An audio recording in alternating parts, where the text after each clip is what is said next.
Hello everyone, I welcome you all to today special session. और आज हम बात करेंगे डीबीटी जेआरएफ गैट बी के बारे में। दोनों में डिफरेंस क्या है, एलिजिबिलिटी क्राइटेरिया क्या है, फीस, एप्लीकेशन फॉर्म के बारे में थोड़ा बात करेंगे, दोनों के सिलेबस के बारे में बात करेंगे और इम्पॉर्टेंट टॉपिक्स क्या हो सकते हैं उस बारे में बात करेंगे। मैं हूँ शैल, आपकी educator CSI net life science category में। तो चलिए स्टार्ट करते हैं। सबसे पहले अगर आप आज की डेट में वीडियो देख रहे हैं तो आपके पास 21 डेज हैं फॉर्म फिलअप करने के लिए। और ये दोनों ही एग्जाम्स नेशनल टेस्टिंग एजेंसी द्वारा ऑर्गेनाइज की जाती है and NTA was established by ministry of human resource development which is now also called as ministry of education. तो सबसे पहले गैट बी का full form graduate aptitude test biotechnology GAT B 2021। ये एक ऑल इंडिया एंट्रेंस एग्जामिनेशन है और ये test करता है eligibility of the Indian nationals for admission to DBT supported post graduate programmes. मतलब those who have their BSc degree, that is those who have done their bachelor's in science related to biology or life science subjects, then they are eligible to apply for GAT B। या तो आपके पास BSc degree पूरी complete होनी चाहिए, नहीं तो आप अगर फाइनल सेम में हैं तो भी आप ये एग्ज़ाम दे सकते हैं, या तो आपने एग्ज़ाम दे दिया है लेकिन रिजल्ट नहीं आया है तो आप रिजल्ट अवेटेड कैटेगरी में आएंगे। तो आप रिजल्ट अवेटेड कैटेगरी में अगर हैं तो भी आप ये एग्ज़ाम दे सकते हैं। तो ये 3 कैटेगरी के स्टूडेंट्स ये एग्ज़ाम दे सकते हैं और अगर ये आपने क्वालिफाई कर लिया तो आपको एडमिशन मिल सकता है इन MSc biotechnology, MTech biotechnology, MSc agricultural biotechnology and masters in veterinary science animal biotechnology. तो ये सारे कोर्सेस में आप PG कर सकते हैं यानी MSc कर सकते हैं अगर आप ये क्वालिफाई कर लेते हैं तो। लेकिन इसकी रिस्पॉन्सिबिलिटी NTA की नहीं है। NTA is responsible only till the declaration of results. उसके बाद जो पार्टिसिपेटिंग इंस्टीट्यूट्स या यूनिवर्सिटीज़ हैं वो आपको कॉल लेटर भेज सकते हैं या आप वहाँ अप्लाई कर सकते हैं on the basis of your ranking in GAT B entrance exam. ठीक है, तो आपको BSc रिलेटेड क्वालिफिकेशन होनी चाहिए ये एग्ज़ाम देने के लिए। अब आगे बढ़ते हैं।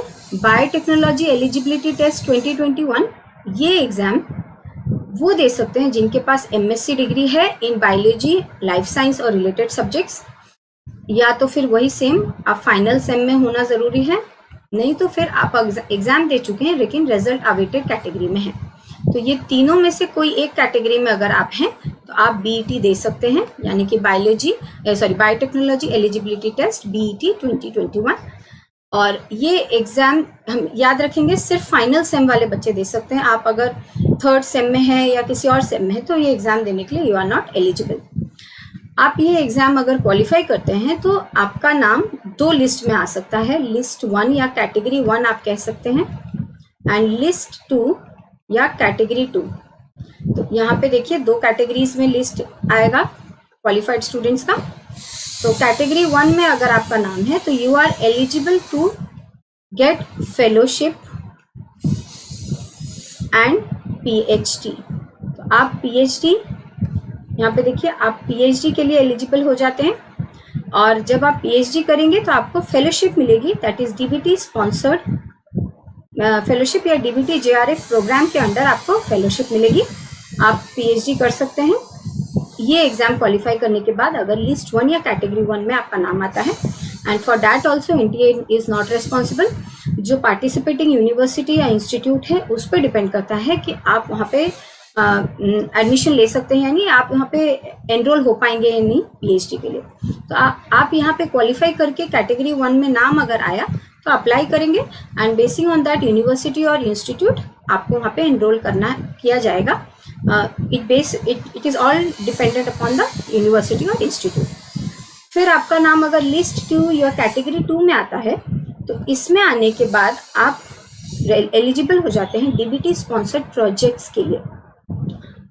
लेकिन इन प्रोजेक्ट्स जब आप करेंगे तो आपको कोई फेलोशिप नहीं मिलेगी और ये डिपेंड करेगा कि किस इंस्टीट्यूट में आप वो प्रोजेक्ट कर रहे हैं। अगर वो इंस्टीट्यूट आपको उस प्रोजेक्ट के बाद में PhD प्रोग्राम में एनरोल कर लेता है तो it is totally the wish of that institute or university, NTA is not responsible.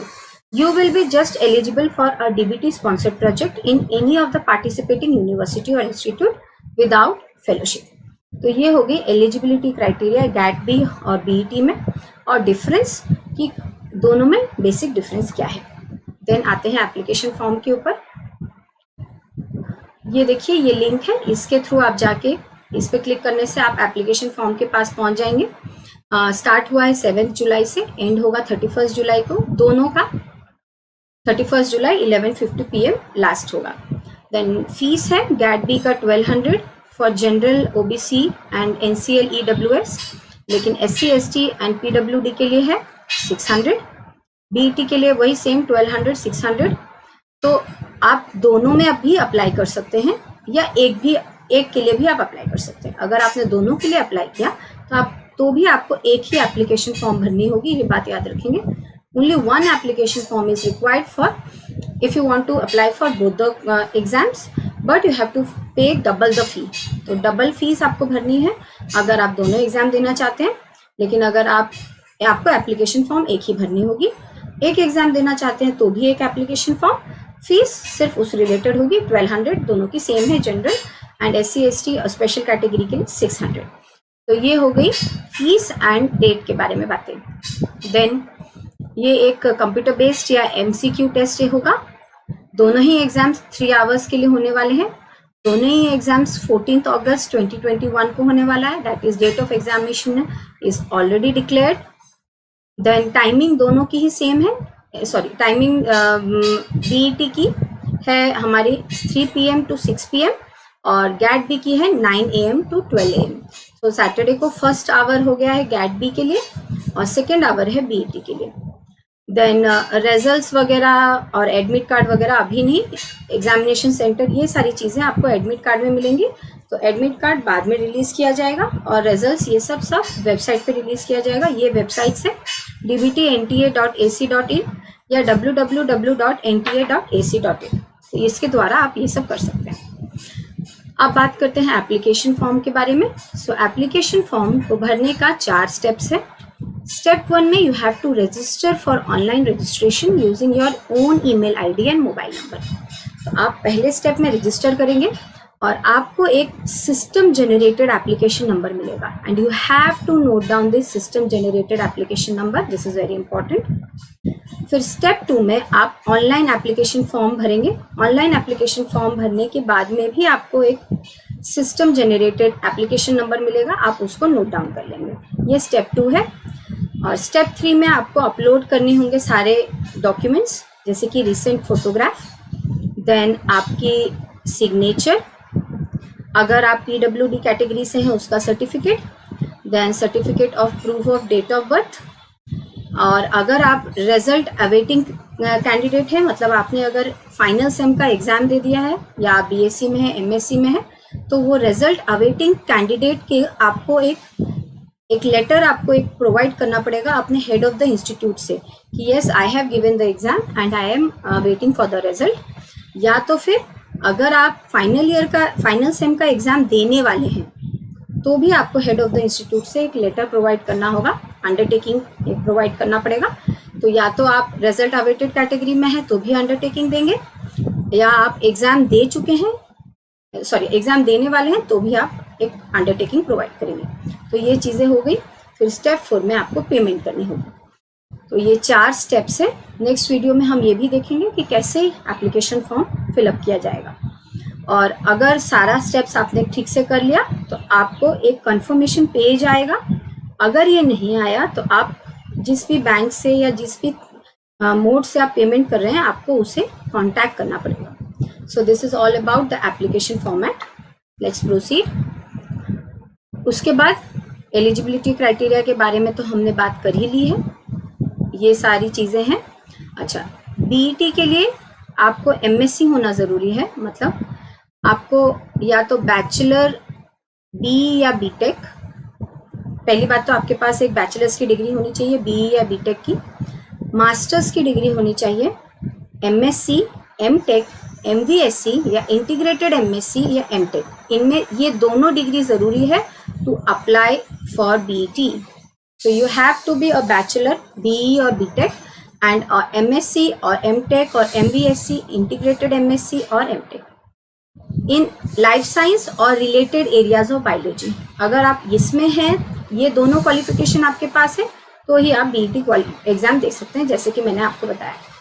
और इसके बाद आप अपने आगे के करियर के लिए एलिजिबल हो जाते हैं.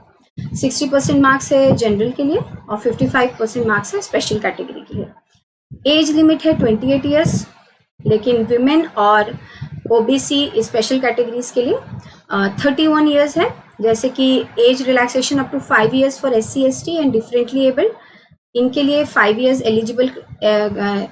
जो एज लिमिट है 5 ईयर्स बढ़ गई है, 28 + 5 हो गई है विमेन कैंडिडेट्स के लिए, और ओबीसी के लिए 28 + 3 ईयर्स हो गई है. तो ये हमारी एज लिमिट है. वैसे ही GAT-B के लिए you have to be a graduate, जो मैंने आपको बताया, इन बायोलॉजी या लाइफ साइंस या रिलेटेड सब्जेक्ट के लिए. फिर यहाँ पे भी आपको वही रिजल्ट अवेटेड कैटेगरी में अगर है, ये सारी चीज़ें यहाँ पे लिखी हुई हैं, आप ये सब देख लेंगे. देन नेशनलिटी तो आपको पता ही है कि इंडियन होनी चाहिए.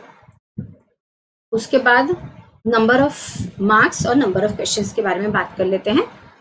GAT-B में नंबर ऑफ क्वेश्चंस हैं, देखिए 60. पार्ट ए में 2 पार्ट है एग्जाम के. एग्जाम एक ही होगा लेकिन 2 पार्ट होंगे. जिस तरह से CSI नेट का एग्जाम एक ही होता है, 3 पार्ट होते हैं, पार्ट A B C, उसी तरह से यहाँ पे part A and part B होने वाला है. पार्ट A में नंबर ऑफ क्वेश्चन 60 है. Number of questions to be attempted 60. आपको सारे एग्जाम्स क्वेश्चंस अटेम्प्ट करने हैं और मार्क्स आपको 1 मार्क मिलेगा अगर आपने ठीक किया तो. फिर सेक्शन बी में 100 क्वेश्चंस होंगे, उसमें से आपको 60 खाली करना है और आपको 3 मार्क्स मिलेंगे पर क्वेश्चन के लिए. तो टोटल मार्क है एग्जाम का 240. क्वेश्चंस टोटल है 160 और नंबर ऑफ अटेम्प्टेड क्वेश्चंस है 120. जिस तरह से CSI नेट का कुछ क्राइटेरिया है उसी तरह से यहाँ है. तो पार्ट है 60, part B 100, 60, 1 mark and 3 mark. थोड़ी देर में नेगेटिव मार्किंग की बात करेंगे.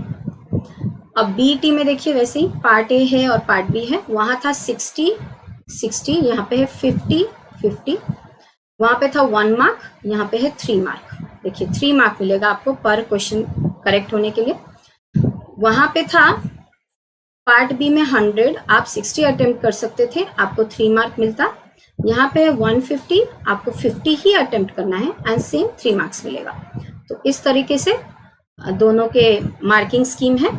Total number of questions 200, attempted 100 आपको अटेम्प्ट करना है, टोटल मार्क 300 है. यहाँ पे जैसे था टोटल नंबर ऑफ क्वेश्चंस था 160, 120 था अटेम्प्ट करने के क्वेश्चंस नंबर, 240 थे टोटल. वैसे ही यहाँ पे टोटल नंबर ऑफ क्वेश्चंस है 200, आप अटेम्प्ट कर सकते हैं 100, आपको मैक्सिमम मार्क मिलेगा 300. अब आते हैं नेगेटिव मार्किंग के ऊपर. तो हर, जैसे कि पार्ट ए में GAT-B में क्या था, पार्ट ए में GAT-B में पर क्वेश्चन अगर आपका करेक्ट है तो 1 मार्क मिलेगा और नेगेटिव मार्किंग है 0.5. ठीक है, पार्ट ए. पार्ट बी में क्या था, आपको 3 मार्क मिलेगा और नेगेटिव मार्किंग आपको होगी, देख लीजिए यहाँ पे 1 मार्क. तो क्वेश्चन नंबर ऑफ क्वेश्चंस थे 100, उसमें से आप कर सकते थे 60 पार्ट बी में. करेक्ट होगा तो 3, रॉन्ग हुआ तो आपका 1 मार्क डिडक्ट होगा. तो 0.5 पर part A, 1 mark for part B. ये है GAT-B की कहानी. अब आते हैं BET की कहानी पे. तो BET के पार्ट ए में देखिए आपको 3 मार्क्स मिलता था करेक्ट आंसर के लिए. नेगेटिव मार्किंग यहाँ पे सेम, यहाँ पे है 1 मार्क, वहाँ पे 0.5 है GAT-B में, यहाँ पे 1 मार्क. पार्ट बी के लिए आपको वही सेम 3 मार्क मिलता था पॉजिटिव होने के लिए, मतलब करेक्ट होने के लिए आपको 3 मार्क मिलता था. नेगेटिव होने के लिए मतलब गलत हो जाने के लिए भी आपका यहाँ पे सेम 1 मार्क ही कटेगा. तो BET में कंपैरेटिवली इजी फॉर्मूला है negative marking and correct answer होने का. और नंबर ऑफ क्वेश्चंस आप जब एग्जाम देंगे, ठंडे दिमाग से पहले दिमाग में बिठाना है कि हमें कितने क्वेश्चंस अटेम्प्ट करने हैं. उसी हिसाब से क्वेश्चंस को चॉइस करके आप शांति दिमाग से कौन से क्वेश्चन को अटेम्प्ट करना है, किसको नहीं, ध्यान से करेंगे तो आपके लिए आसानी होगी. तो इसका मतलब ये भी है कि सब कुछ नहीं पढ़ना है सिलेबस में, जितना आप कर सकते हैं, क्योंकि अभी टाइम कम है, जितना कर सकते हैं उतना सिलेबस आपको कंप्लीट करना है। तो इस तरीके से यहाँ पे डेट ऑफ द एग्जामिनेशन हम ऑलरेडी बोल चुके हैं, ड्यूरेशन एंड टाइमिंग ये सारी बात हो चुकी है हमारी। और ये चीज़ें आप थोड़ा सा एक बार देख लेंगे, जो आपको ज़रूरी है ये चीज़ें आप रख लेंगे अपने साथ में, तभी फॉर्म भरने बैठेंगे। तो ये वाला वेबसाइट है और ये सारा लिस्ट है चीज़ों का जो आपके पास होना ज़रूरी है। So first go through these list and then start filling up the form. उसके बाद 4 स्टेप्स जो हम बात कर चुके हैं वही सारी चीज़ें। और आपको ये याद रखना है कि एग्ज़ाम फॉर्म फिलअप करने के बाद में आपके पास क्या क्या होना चाहिए। ये बहुत इंपॉर्टेंट पेज है। आपके पास 4 प्रिंट आउट होना चाहिए कंफर्मेशन पेज का, याद रखेंगे, ठीक है। आपने पेमेंट दी है इसका प्रूफ आपके पास होना चाहिए। आपने फोटोग्राफ कितने रखने, 6 से 8 फोटोग्राफ आपके पास होना चाहिए। और name of the photo identification must match with the name shown on the admit card. तो आपका जो भी आइडेंटिफिकेशन आप दे रहे हैं उसका और एडमिट कार्ड का नाम चेंज होना चाहिए। अगर नाम किसी तरीके से चेंज हो गया है इनमें से किसी कारणों से, तो आपको वो डॉक्यूमेंट देना पड़ेगा उसको प्रूफ करने के लिए।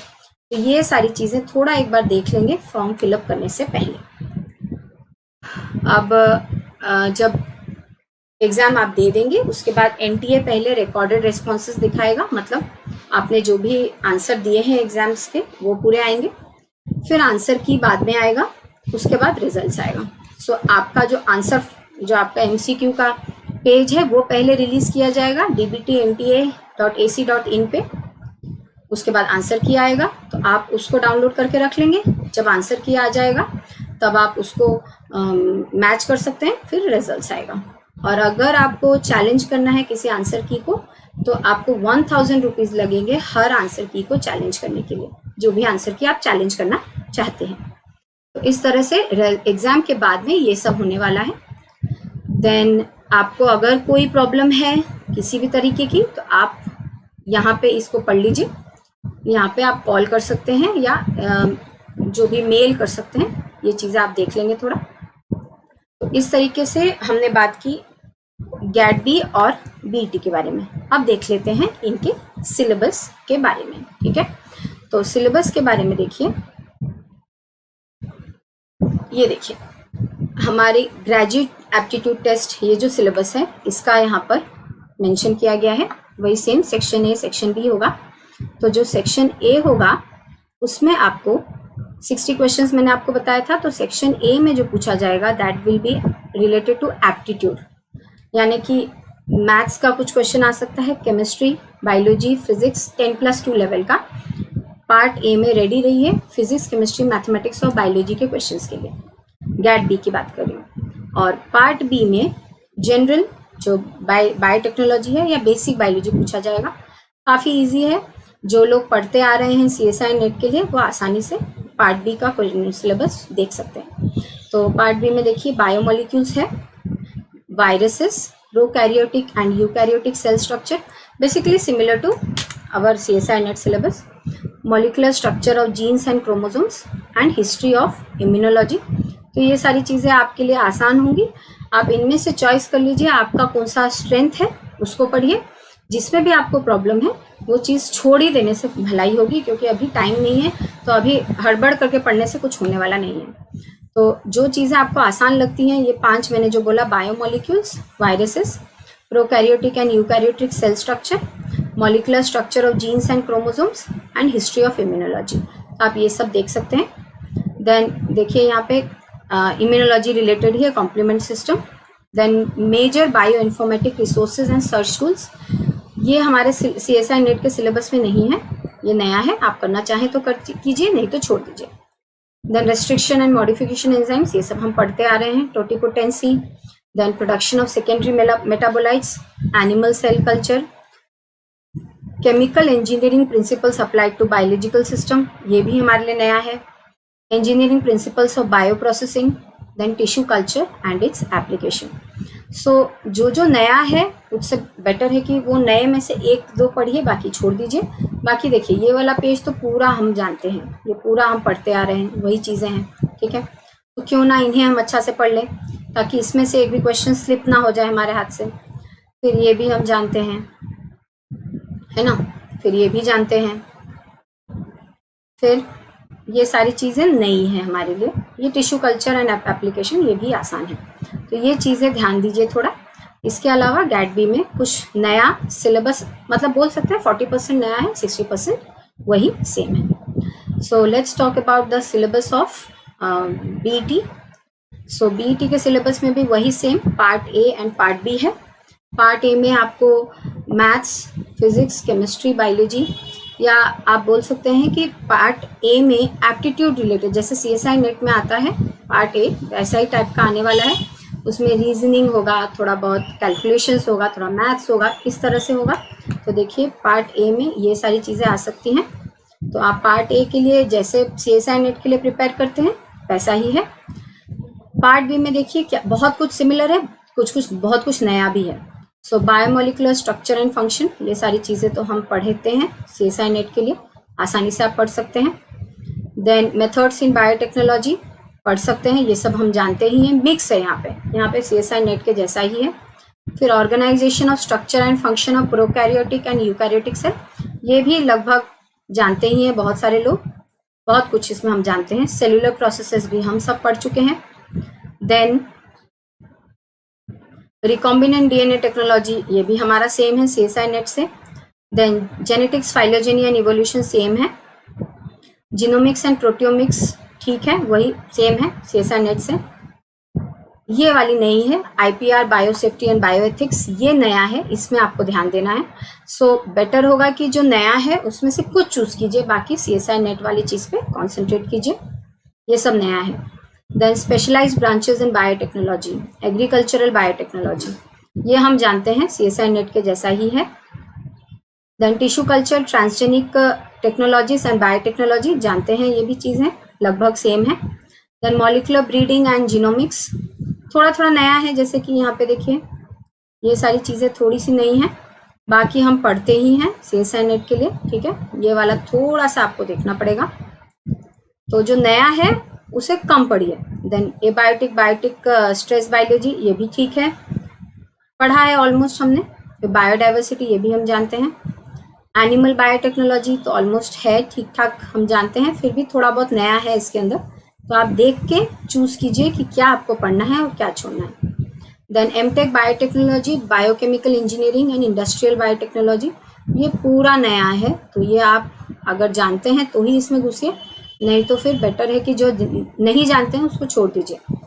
Then bioinformatics and computational biology, of course नया है, पूरा ही नया है, देख लीजिए पूरा नया है। एंड एनवायरमेंटल बायोटेक्नोलॉजी, ठीक है, ठीक ठाक है, थोड़ा बहुत हम जानते हैं, थोड़ा बहुत आपको ऐड ऑन करना पड़ेगा। देन मेराइन बायोटेक्नोलॉजी, वही सेम नया है, बहुत कुछ नया है, आपको पढ़ना पड़ेगा सब कुछ। अगर आप पहले से प्रिपेयर कर रहे हैं देन वेल एंड फाइन, नहीं तो अभी स्टार्ट करने से कोई फ़ायदा नहीं होगा।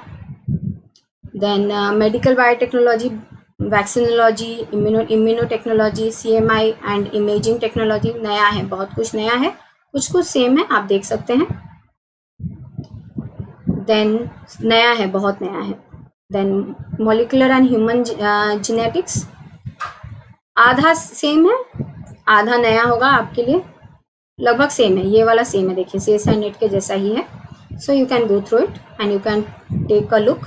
न्यूरो साइंसेस, ये पूरा नया है, देखिए हम तो इतना कुछ नहीं पढ़ते हैं ना CSI नेट के लिए, देखिए पूरा नया है, you can go through it slowly and calmly after this video. Then pharmaceutical biotechnology भी नया है पूरा, देखिए। So this is the syllabus of BET, आप देख लीजिए आप क्या पढ़ सकते हैं क्या नहीं, उस हिसाब से आप डिसाइड कीजिए। आप आसानी से वेबसाइट पे जाइए, मिल जाएगा आपको सिलेबस फॉर BET, ऐसा देंगे, नहीं तो जो वेबसाइट्स मैंने दिखाए NTA के, आप वहाँ पे क्लिक करके BET के भी और GAT के भी सिलेबस को डाउनलोड कर सकते हैं। पहले आप देखिए कि क्या सेम है, आपका जो स्टडी हिस्ट्री है उसके साथ कितना सेम है, उसको पढ़िए, जो नया है उसको छोड़ दीजिए, ठीक है। तो इस हिसाब से आप प्रिपेयर कर सकते हैं। टाइम कम है इसलिए नए में ना घुसिए, जो है उसे रिवाइज कीजिए, खुद को अच्छे से प्रिपेयर कीजिए and you can do it, ये बात ध्यान रखिएगा। Okay, thank you all, thank you for watching. इस तरह से खुद को प्रिपेयर कीजिए, everything will be well. Thank you all.